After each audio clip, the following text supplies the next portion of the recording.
5절까지 참 짧죠. 예레미야에서 가장 짧은 장일 거예요.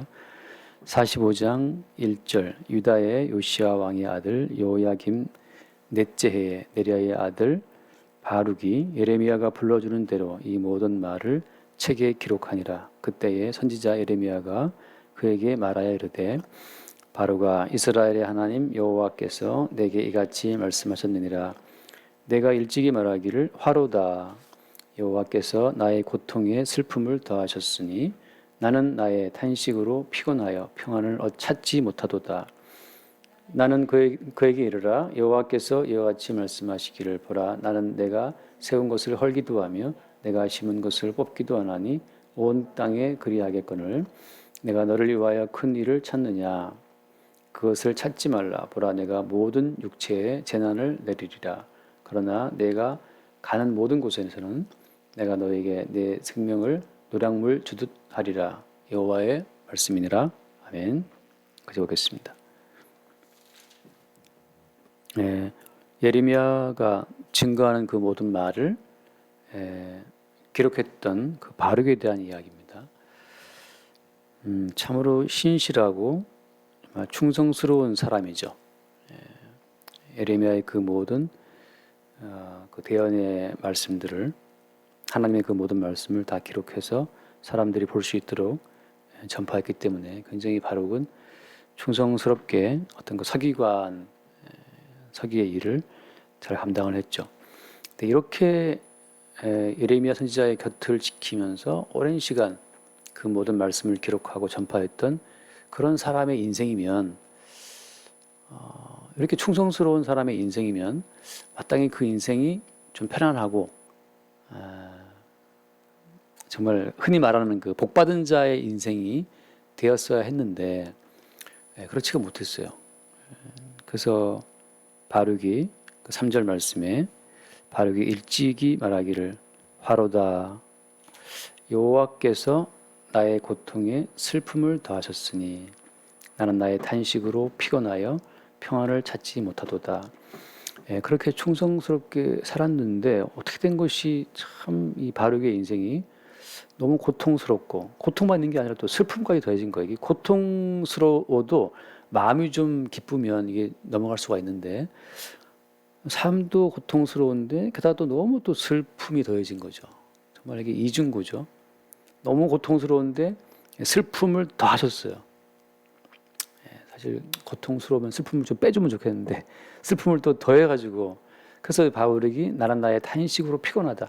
너무 탄식하다 보니까 너무 피곤하고 평안을 찾지 못했다는 거죠. 그러니까 이게 어떻게 보면 믿지 않는 사람이 보면 야 바룩아 너는 그렇게 선지자를 섬기고 뭐 여호와의 말씀을 기록하고 그렇게 하나님을 따라 섬기고 있는 사람인데 어떻게 네 인생은 그렇게 피곤하고 고통스럽고 그렇게 슬프고 그렇게 평안이 없냐. 그렇게 그 불신자가 보면 그렇게 말할 정도로 너무 바룩의 인생이 고단한 거예요. 힘든 거예요. 그게 왜 그럴까요? 참 그렇게 성실하게 예수를 믿고 섬기는데 누가 봐도 참 피곤한 사람 있잖아요. 누가 봐도 아는 사람이 봐도 저 김지수 참 피곤해 보여요. 교회 다니는 사람 이렇게 피곤할 정도로 이렇게 고통스러운 인생을 살고 있다는 거예요. 그래서 오늘 이 말씀은 왜 그런 일이 생기는가? 왜 그렇게 열심히 예수를 믿는데도 참 고통 플러스 슬픔 플러스 피곤 이런 거 탄식까지 오는 그런 인생을 참 어떻게 보면 좀 쓸쓸하잖아요. 그런 걸 이제 말하고 있어요. 우리가 이제 이런 말씀을 대하면서 어떤 평안과 형통을 바라보고 예수를 믿는 어떤 그런 성도들의 어떤 착각을 확 깨어나게 하는 그런 말씀입니다. 여러분 예수 믿는다고 해서 정말 남부럽지 않은 그런 어떤 형통한 삶을 누린다. 그건 하나의 헛된 신화하고 망상이에요. 왜냐하면 우리가 믿는 예수님이 그런 식으로 이 땅을 지나갔거든요. 우리가 믿고 따르는 그 예수님이 정말 고통에 슬픔에 늘 눈물을 흘리시고 마지막에는 뭐 저 터지고 말아 침뱉음 당하고 십자가에 못 박혀 죽임을 당했기 때문에 그게 예수님 믿는 그 길이 그러니까 우리가 믿는 그 예수님께서 가신 그 길을 따라가는 거예요. 근데 우리가 믿는 예수님께서 만약에 정말 뭐 큰 부유함을 누리고 뭐 늘 기쁘고 즐겁고 하하호 하면서 그렇게 인생을 지나갔다면 그런 예수를 우리가 행여라도 믿고자 한다면 그건 착각이죠. 진짜 예수님은 십자가의 길을 가신 분이고 좁은 길을 가신 분이기 때문에 좁고 협착하여 사람들이 안 찾는 길을 가신 분이 예수님이잖아요. 그 예수를 우리가 믿게 된 겁니다. 솔직히 제 정신이었으면 믿었겠어요. 제 정신이었으면 그래서 안 믿죠. 근데 이게 주님께서 우리 가운데 강권 어떤 저를 역사하신 거죠. 그래서 우리로 하여금 그런 예수를 붙잡고 그런 예수를 따라가도록 우리를 부르신 거예요. 그러니까 하나님의 부르심에는 후회하심이 없지 않습니까? 하나님께서는 그 예수 그리스도의 길을 따르도록 자기의 백성들을 택해서 부르셨는데, 왜냐? 그 길이, 그 십자가의 그 길이 영생에 이르는 길이기 때문에 그렇습니다. 참 단순한 논리예요. 너는 어떤 예수를 믿고 어떤 예수를 따르기로 했느냐라고 물어본다면 우리가 믿는 예수는 십자가에 못 박힌 예수님이지. 그럼 당연히 십자가 못 박히신 예수 그리스도를 믿는다면 그분이 가신 길을 따르게 돼 있는 거고, 네가 믿는 예수가 정말 뭐 살찌고 웃음 짓고 항상 편안한 사람이라면 뭐 그 따라갈 수 있겠죠. 근데 그 이제 오늘 말씀 보세요. 4절 말씀에 너는 그에게 이르라. 에레미야에게 주신 말씀이죠. 바로크한테 하는 말. 여호와께서 이와 같이 말씀하시기를 보라, 나는 내가 세운 것을 헐기도 하고 내가 심은 것을 뽑기도 한다. 온 땅에 그리하겠다. 이건 지금 하나님께서 심으신 것을 다 뽑는 과정이고 하나님이 세우신 것을 다 지금 헐어버리는 과정입니다. 지금 인류 역사라고 하는 것은 거대한 어떤 철거 과정이에요. 이번에 광주에서 아파트 하나 이제 뭐 무너졌지 않습니까? 30몇 층짜리 무너졌잖아요. 높기도 해요, 그죠? 30층 아파트가 무너졌는데 그런 것처럼 하나님께서는 이 온 인류의 역사를 계속 철거하시는 과정이라고 생각하시면 됩니다. 그래서 그 5절 말씀에 온 땅에 그리하겠거늘 5절 내가 너를 위하여 큰 일을 찾느냐? 그것을 찾지 말라 말이죠. 모든 육체에 내가 재난을 내리겠다. 그러니까 뭔가 하나님을 위해서 내가 큰 일을 하겠다.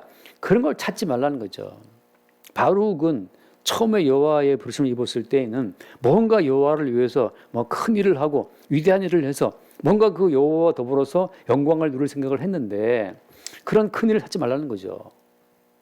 제가 예전에 뭐 좀 제법 좀 기도하고 그럴 때 예레미야 말씀이 참 많이 왔는데 아무튼 예레미야 1장부터 나오는 말씀이지 않습니까? 예레미야 1장부터 네가 열국을 막 뽑고 파괴하고 심고 하는 그 말씀이 나온단 말이죠.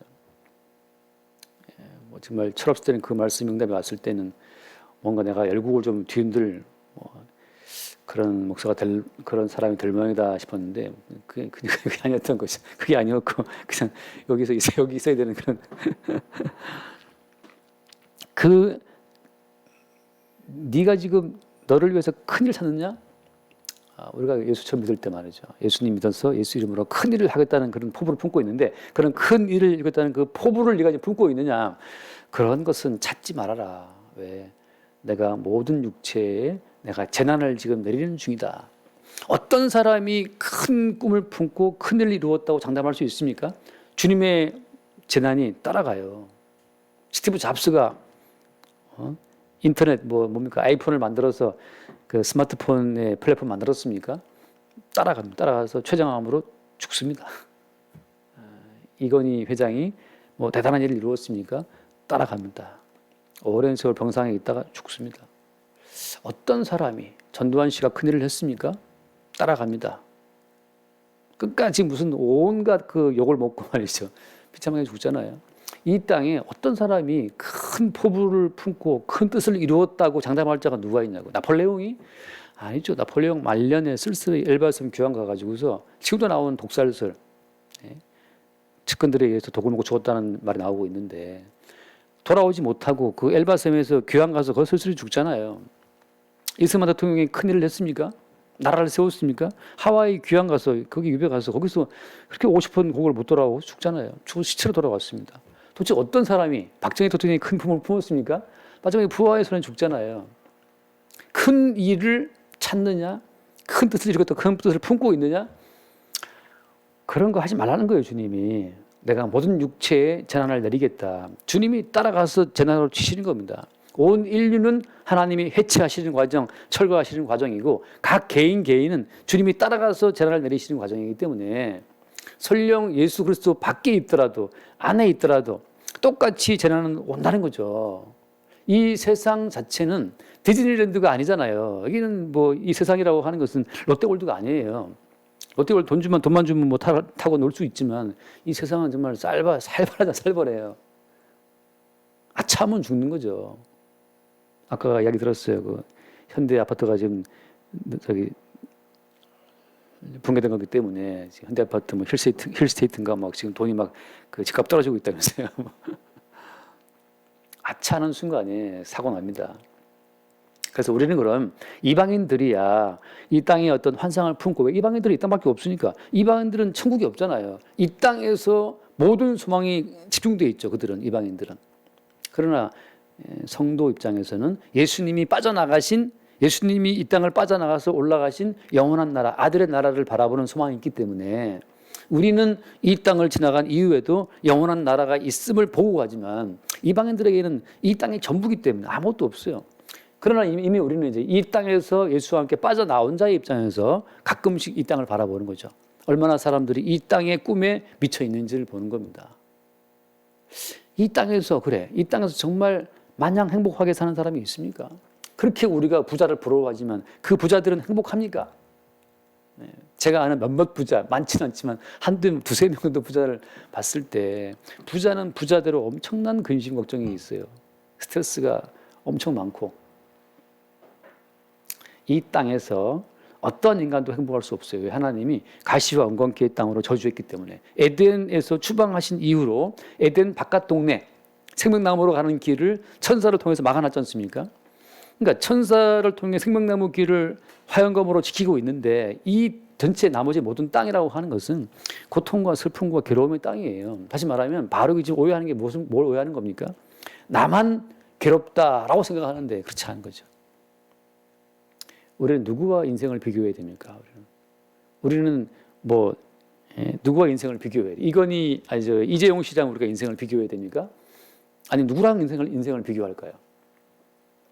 우리가 누구랑 인생을 비교해도 그 인생은 우리와 비교 대상이 될 수가 없는 게, 하나님의 재난을 당하게끔 운명 지어진, 하나님의 저주의 심판을 받게 확정된 죄인들이기 때문에 우리와 비교할 대상이 아니에요.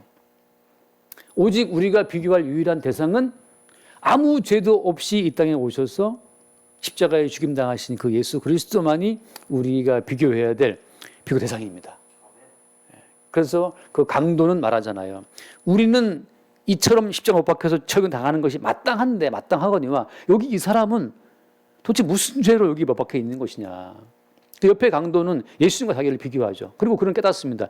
우리는 우리의 죄로 말미암아서 고통을 당하고 플러스 슬픔을 당하고 플러스 피곤하고 막 탄식을 당하는 것이, 그렇게 살다가 죽는 게 마땅한데, 이 예수라는 분은 죄가 없는 분인데 왜 이렇게 죽임을 당해야 되는 것이냐 하고 예수 그리스도를 바라볼 때, 그때 우리는 십자가에 달리신 그 예수 그리스도의 십자가의 취지를 우리가 알 수 있는 겁니다. 다시 말하면 그때 우리는 알아요. 뭘 아는 겁니까? 우리가 당하는 이 모든 고통이라고 하는 것은 예수님이 대신 받으신 고통이 어떤 것인지를 알게 해주는, 다시 말하면 예수님의 십자가의 아픔과 고난에 참여하는 과정으로서 우리의 고통을 이해할 때, 그게 성도의 과정, 성도의 인생이라고 하는 거예요. 제가 중요한 말을 했습니다. 눈이 하는 말이지만, 우리가 받는 모든 고통과 괴로움은 이미 우리 대신 고통과 괴로움을 당하신 그 예수님이 도대체 어떤 고통을 당하신 것인가를 어떻게 할 수 있겠습니까? 지금 우리가 우리 몸으로 당하는 이 고통과 슬픔을 통해서만 예수님께서 대신 당하신 고통과 슬픔을 우리가 이해할 수 있다는 거예요. 주님께서는 주님 당하신 고통과 슬픔에 우리를 초대하신 겁니다. 주님 마시는 그 쓴 잔에 우리를 초대하신 거예요. 소리를 안 깔았는데 잠깐, 마태복음 말씀 잠깐 주지 않았지만, 마태복음 22장입니까? 거기에 누가 높은가 하는 다툼이 나오는 그 단락이 있는데, 마태복음 22장이 아닌가요? 22장 누가 높은가 할 때 예수님께서 그 세베대의 두 아들이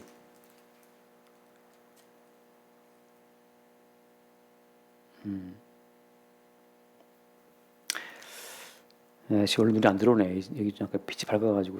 여기 있네. 20장입니다. 마태복음 20장. 마태복음 20장 그 20절 이하에 쭉 보겠습니다. 마태복음 20장 20절 이후에 보면은 그때 세베대 아들의 어머니가 그 아들들 데리고 예수께 와서 절하면서 무엇을 구했죠. 그래서 21절에 예수께서 이르시되 무엇을 원하느냐? 이르되 나의 이 두 아들을 주의 나라에서 하나는 주의 우편에 하나는 주의 좌편에 앉게 명하소서. 이런 참 어마어마한 어떤 그 청탁을 했어요. 맨입으로. 뭐 아무도 안 들고 오고. 근데 그 다음 말씀 22절 예수께서 대답하여 이르시되 너희는 너희가 구하는 것을 알지 못하는도다. 내가 마시려는 잔을 너희가 마실 수 있느냐? 그들이 말하되 할 수 있나이다. 23절 이르시되 너희가 과연 내 잔을 마시려니와 내 좌우편에 앉는 것은 내가 주는 것이 아니라 내 아버지께서 누구를 위하여 예배하셨든지 그들이 얻을 것이니라. 너희가 과연 내 잔을 마시려니와 여기서 여러분 성도는 그리스도 예수께서 마시는 그 고난의 쓴 잔에 참여하도록 부르심을 입은 자들입니다. 주께서 우리를 파리 그 어떤 파리에 우리를 부르신 것이 아니고 먹고 마시고 흥청망청하는 그 파티에 우리를 부르신 것이 아니고 주께서 마시는 그 쓴 잔을 너희들이 마셔야 된다라고 주님 마시는 쓴 잔의 자리에 우리를 부르신 거예요. 우리가 슬프다는 것은 언제 슬픕니까? 나를 독립적인 자아로 볼 때 슬픈 거예요. 나만 홀로 당하는 고통을 생각할 때 괴로운 겁니다. 여러분 우리는 성도는 독자적인 존재가 아니고 그리스도 예수의 지체의 한 부분이기 때문에 그리스도 예수의 몸의 한 지체로 인생을 살도록 부르심을 입은 자들이 성도거든요. 혼자가 아니라는 거죠. 나만 남았다. 엘리야가 나만 남았나이다 할 때 그렇게 인생이 슬픈 거예요. 저도 뭐 얼마 안 되지만 우리 교인들은 아무도 내 마음 몰라. 나밖에 없어. 이렇게 생각하면 괜히 이게 모든 슬픔에 가중된다고요. 그게 다 착각이란 말이죠. 그게 아니죠. 우리는 그런 걸 통해서 홀로 십자가의 쓴 잔을 받으신 예수 그리스도를 우리는 바라보는 거예요. 이것은 뭐냐면 그 강도가 죽을 때 우리가 이렇게 당하면서 마땅한 거지만 이분은 왜 당하는 거냐라고 예수를 바라볼 때 고통 속에서 예수와 연합되는 것처럼 성도는 고통 속에서 이렇게 우리가 사랑 마땅하지만 예수님은 왜 십자가에 죽었단 말이냐 하고 다시 십자가의 예수를 바라보도록 모든 말씀을 통해서 모든 교제를 통해서 계속 우리는 십자가 예수를 바라보도록 촉구를 받는 거예요. 그게 성도가 모여서 예배하는 가장 중요한 그 목적, 그 취지예요. 왜 그렇습니까? 주님 말씀하시기를 너희가 모일 때 이 떡을 먹고 이 잔을 마시면서 뭐라고 했습니까? Remember me잖아요. 나를 기억하라. 그러니까 모일 때마다 누구를 기억하는 겁니까? 당신의 그 찢기신 살과 흘리신 피를 기념하는 건데 왜 그렇게 주님께서는 당신의 살을 찢기고 피 흘리는 고통을 당했냔 말이죠. 우리를 대신한 것이라고 하는 것을 모일 때마다 이야기하는 겁니다. 여기서 원수, 마귀는 무슨 말을 하는 거예요? 원수, 마귀는 예수님의 십자가의 고난의 참여와 그분에 대한 기억이 아니고 마귀를 뭘 말하는 겁니까? 너 왜 말씀대로 안 사느냐? 네가 말씀대로 살아서 하나님을 기쁘시게 하는 자가 돼야지라고서 독립적인 개체로서 말씀을 열심히 지키는 독립적인 의인들을 만들으라고 촉구하는 것이 그게 마귀의 이야기예요. 그게 마귀의 설교입니다. 개별자들로 우리를 세우는 거죠. 하나님 앞에 거룩한 개인으로 서라고 촉구하는 그것이 마귀의 설교예요. 성령께서는 무엇을 말씀한다? 우리 모두를 개인이 아니고 십자가에 찢기신 예수의 살과 피로 그와 연합하는 한 지체로 우리를 인식하도록 예수의 지체를 인식하도록 우리의 허상을 깨뜨려 주는 거죠. 너는 혼자가 아니고 십자가에 죽으신 예수님의 쓴 잔에 동참된 그의 살과 그의 피에 동참된 예수의 지체임을 우리로 가면 알게 해주는 거예요. 그래서 이 세베대의 어머니는 사실 지금 내막을 모르죠. 십자가 사건 전이기 때문에 모르고 있지만 그래서 두 아들을 부탁했으나 주님 말씀하시죠. 과연 니들이 두 아들이 나의 쓴 잔을 마실 것이다. 그래서 결국 어떻게 야고보는 목이 날아갔고 요한은 장수에 있으나 수 없는 어떤 그 순교의 아픔을 겪으면서 인생을 살아가죠. 요한계시록 쓸 때까지. 하나만 더 말씀. 마태복음 27장. 마태복음 26장이네요. 마태복음 26장. 마태복음 26장 그 36절 이하에 쭉 말씀 나오는데 예수님의 그 겟세마네 기도에 대한 이야기잖아요. 26장 36절 이하에 쭉 눈으로 보시고 예컨대 39절 말씀 봐요. 39절 조금 나아가사 얼굴을 땅에 대시고 엎드려 기도하여 이르시되 내 아버지여 만일 할만하시거든 이 잔을 내게서 지나가게 하옵소서. 그러나 나의 원대로 마시옵고 아버지의 원대로 하옵소서. 이게 뭐라 합니까? 할만하시거든 이 잔을 좀 내게서 지나가게 하옵소서. 자, 이게 예수님, 천하의 예수님이 뭐 그렇게 죽음이 무서워서 이렇게 기도하시느냐. 우리가 아는 그 아테네 철학자 소크라테스만 해도 뭐 악법도 법이라고 하면서 그 독배를 마시는데 뭐 예수님 뭐 이렇게 무서워 쫄아가지고 이렇게 기도하냐라고 하는데 그런 게 아니죠. 이렇게 기도하시는 이유는 뭐 때문입니까? 할만하시거든 이 잔을 내게서 지나가게 하옵소서. 또 그 42절 말씀 42절에 다시 두 번째 나아가 기도하여 이르시되 내 아버지여 만일 내가 마시지 않고는 이 잔이 내게서 지나갈 수 없거든 아버지의 원대로 되기를 원하나이다. 그래서 할 수 있거든 아버지의 이 잔을 좀 좀 지나가기를 그가 예수님께서 기도하시잖아요. 이건 뭘 의미하는 겁니까? 우리 모두가 거절하는, 우리 모두가 사양하는, 우리 모두가 받고 싶어하지 않는 그 쓴 잔의 무게를 주께서 아시는 거예요. 우리를 대신한 고백입니다. 왜? 바르게 했던 것처럼 하나님 나는 이렇게 선지자를 따라서 말씀에 내가 열심히 이게 봉사 충성하고 있는데 내가 선지자 예레미야의 모든 말을 다 필사해서 그걸 나눠주고 읽게 하고 이렇게 내가 섬기고 있는데 왜 이렇게 내 인생은 고통스럽습니까? 라고 할 때 그건 뭘 보여주는 거예요? 그렇게 닥쳐오는 모든 고통을 거부하고 거절하는 우리 모든 인간들의 그 태도, 그 본성을 주님께서 대신 지금 받으시면서 지금 고백하고 계신 겁니다. 어떤 인간도 쓴 잔 받기를 두려워하죠. 우리는 다 단잔을 좋아하지. 누가 쓴 잔을 좋아합니까? 누가 고통을 누가 좋아해요? 다 기쁨을 좋아하지. 그렇게 우리 모두가 다 우리 몸은 한결같이 하나님의 모든 그 뜻 가운데 순종하기를 거부하는 하나님 내리신 모든 어떤 그 하나님을 거부하는 그런 몸이기 때문에 그런 우리의 천성, 그런 우리 몸의 속성 자체를 예수님이 지금 대변하고 계신 거예요. 예수님이 약해서 예수님께서 뭘 무죄해서가 아니고 그렇게 아버지의 쓴 잔을 회피하는 우리 모든 인간들의 본성을 주께서 대신 감당하는 고백을 하고 있는 겁니다. 그래서 여러분 우리 모두가 다 쓴 잔 받기를 다 두려워하고 싫어하죠. 그러나 성령께서 우리에게 오셔서 뭘 알게 하시는 겁니까? 야, 네가 당하는 고통과 슬픔이라고 하는 그것은 예수께서 받으시는 고통과 그 슬픔에 참여하는 것이다. 아까 세베대의 아들한테 마신 말씀처럼 너희가 내가 마시는 잔에 참여할 수 있느냐라고 물어보시잖아요. 그처럼 주님께서 우리에게 말씀하시는 거죠. 너희들이 내가 당하는 고통과 슬픔에 참여할 수 있겠느냐라고 물어보시는 거예요. 그 주님 당하시는 고통과 슬픔에 참여한 자의 고백이 예를 들어서 누굽니까? 예를 들어서 창세기 그 야곱 창세기 몇 장이죠? 47장인가요? 47장. 예. 창세기 47장. 거기 그 야곱의 고백이 나오죠. 창세기 47장 7절부터 보면 요셉이 자기 아버지 야곱을 인도하여 바로 앞에 서게 하니 야곱이 바로에게 축복하며 8절 바로가 야곱에게 묻되 내 나이가 얼마냐. 9절 봅시다. 야곱이 바로에게 이르되 아뢰되 내 나그네 길의 세월이 130년이니이다. 내 나이가 얼마 못되니 우리 조상의 나그네 길의 연조에 미치지 못하나 험악한 세월을 보내었나이다. 이 야곱의 고백, 험악한 세월을 보내었나이다. 야곱이 보낸 험악한 세월은 예수님께서 보내신 험악한 세월을 보여주는 그 예수님의 험악한 세월에 참여하게 됨으로써 얻게 된 험악한 세월입니다. 모든 성도는 예수님의 십자가의 아픔과 고난에 참여하는 그 과정에서 함께 구원을 받는 거예요. 그것이 뭐냐? 그걸 압축해서 말하면 주와 그리스도 예수와 함께 죽고 그리스도 예수와 함께 사는 거예요. 함께 고난받고 함께 슬픔을 당하고 함께 죽고 함께 살아서 구원으로 영원한 영생의 세계로 가는 겁니다.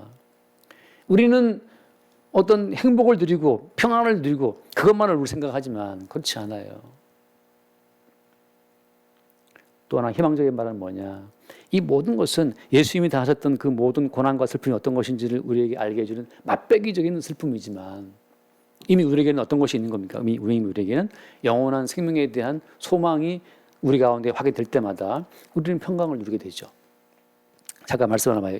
이사야서 53장 없었지만 이사야 53장 우리가 다 아는 이야기잖아요. 이사야 53장은 예수님의 어떤 십자가 고난을 보여주는 말씀인데 이사야 53장 4절 말씀 4, 5, 6절을 한번 볼게요. 이사야 53장 4절 그는 실로 우리의 질고를 지고 우리의 슬픔을 당하였거늘 우리는 생각하기를 그는 징벌을 받아 하나님께 맞으며 고난을 당한다 하였노라. 자 이제 5절 그가 찔림은 우리의 허물 때문이요 그가 상함은 우리의 죄악 때문이라. 그가 징계를 받음으로 우리는 평화를 누리고 그가 채찍에 맞음으로 우리는 나음을 받았도다. 이 말씀 여러분 지금 잠시라도 평화를 누리는 순간이 있습니까?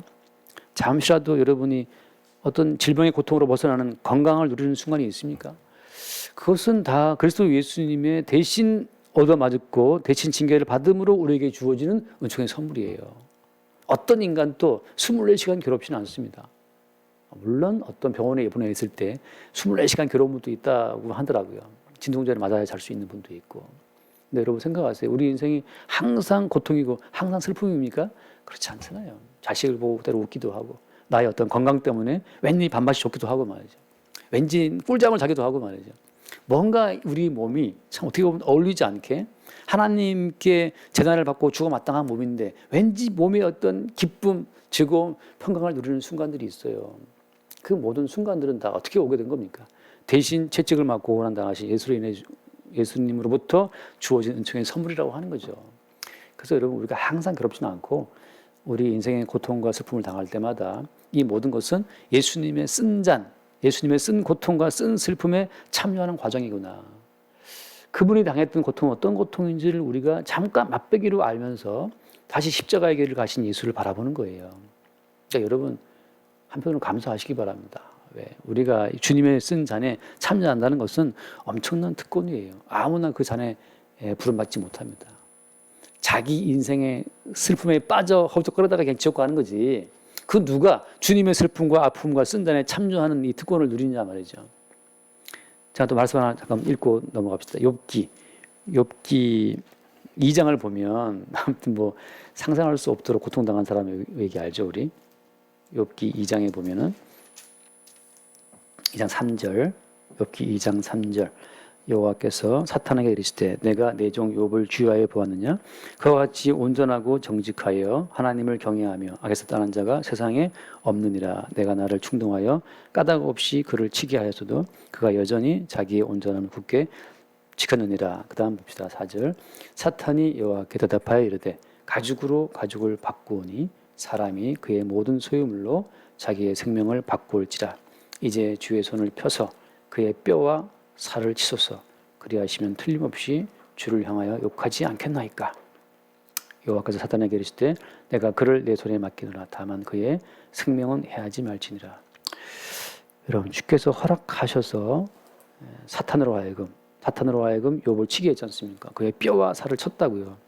도령 형제의 그 머리에 어떤 그 뭡니까 아까 신경전달 물질을 건드리시는 것처럼 말이죠. 그럼 우리가 얼마나 고통을 당합니까? 우리에게 주어지는 모든 고통이라고 하는 것이 왜 주님이 허락하시는 거예요? 왜 그 충성스러운 욥에게 야 그래 건드려봐 한번 그의 뼈와 살을 한번 쳐. 그러나 다만 그의 생명은 해하지 말라. 여러분 주님이 허락하시는 거예요. 우리가 머리가 아프든 어디 뭐 심장이 아프든 백신 맞아갖고 뭐 지금 뭐 어디가 아프든 간에 다양한 상황이 생기는데 여러분 주님이 허락하시는 겁니다. 다만 여러분 믿으세요. 뭘 믿냐? 다만 그의 생명은 해하지 말라. 아프다가 죽어도 우리의 생명이라고 하는 것은 그리스도 예수의 은총 속에 있다고 하는 거. 이게 소망이에요. 왜? 모든 인간은 다 죽어요. 다 어차피 아무리 보존하려고 애써도 결국은 어떤 인간도 자기의 목숨을 스스로 보존할 수가 없으면 언젠가 다 놓고 죽는데 마지막은 생명이죠. 생명을 얻게 되는 그것이 유일한 소망입니다. 오늘 말씀 보면 오늘 그 바로한테 하신 말씀이 뭐였어요? 거기 5절에 보면 본문 5절 말씀에 그 뒷부분 그러나 내가 가는 모든 곳에서는 내가 너에게 내 생명을 노량물 주하리라. 네가 어디 가든지 간에 너는 죽지 않을 것이다 말이죠. 네 생명을 노량물 얻듯이 주듯이 그렇게 할 거라고 하는 거죠. 노량물이라는 것은 어때요? 노량물은 어떻습니까? 전쟁에서 이기고 얻는 거죠. 그죠? 전쟁에서 승전한 이후에 전리품 획득하는 그것이 노량물이잖아요. 전쟁에서 이기지 않으면 노량물이 없어요. 마찬가지로 오늘 바르게 하신 말씀은 뭐냐? 이미 영원한 생명에 관한 전쟁은 끝났다는 겁니다. 십자가에 죽으신 예수 그리스도를 말미암아, 십자가에 죽으신 예수님의 은총으로 말미암아 이제 우리의 생명은 보장돼 있다고 하는 거예요. 네가 어떻게 굴러 먹어도, 어떻게 이 땅에서 굴러도 결국 너의 생명은 그리스도 예수로 말미암아 천국에서 이미 확정되어 있다는 그 사실을 말씀하고 있어요. 어디에 있으나 너는 노랑물을 내가 너에게 주는 것처럼 이미 승전한 장군이 부하들에게 전리품을 나눠주는 것처럼 승리하신 예수로 말미암아 우리에게 영원한 생명이 주어진다는 것을 말씀하고 있는 겁니다. 그러니까 조금 아파도 고통하고 힘들어도 괴로워도 우리는 어떤 소망이 있는 겁니까? 이미 사망 권세를 이기고 부활하신 예수로 말미암아 우리에게 주어질 영원한 생명에 대한 소망이 있다는 것. 그 사실을 말씀해 주고 바로가 너 지금 고통스럽지 슬프지 괴롭지 그러나 걱정하지 마. 이미 너의 생명은 내 안에 있고 너는 이미 죽고 내 안에 있다는 그 사실. 영원한 생명이 내 속에 있다는 사실을 믿으라고 주님 말씀하시는 거죠. 그러니까 이미 어때요? 우리는 영원한 마지막 최종적인 생명을 얻은 자의 입장에서 좀 더 편안하게 이 땅을 지나갈 수가 있는 겁니다. 말씀 하나 더 읽고 마칩시다. 요한복음 6장 말씀 보면은 39절 말씀, 6장 39절. 나를 보내신 이의 뜻은 내게 주신 자 중에 내가 하나도 잃어버리지 아니하고 마지막 날에 다시 살리는 이것이니라. 40절. 내 아버지의 뜻은 아들을 보고 믿는 자마다 영생을 얻는 이것이니 마지막 날에 내가 이를 다시 살리리라 하시니라. 여러분, 하나도 잃어버리지 아니하고 있잖아요. 아버지가 주신 자 중에서 한 명도 잃어버리지 않는다는 거죠. 바로가 걱정하지 마라. 이미 나는 하나도 잃어버리지 않고 모든 것을 다 살리는 어떤 그런 구원자로 내가 왔기 때문에 바로의 생명 자체는 주님이 보호하신다는 것을 말씀하고 있어요.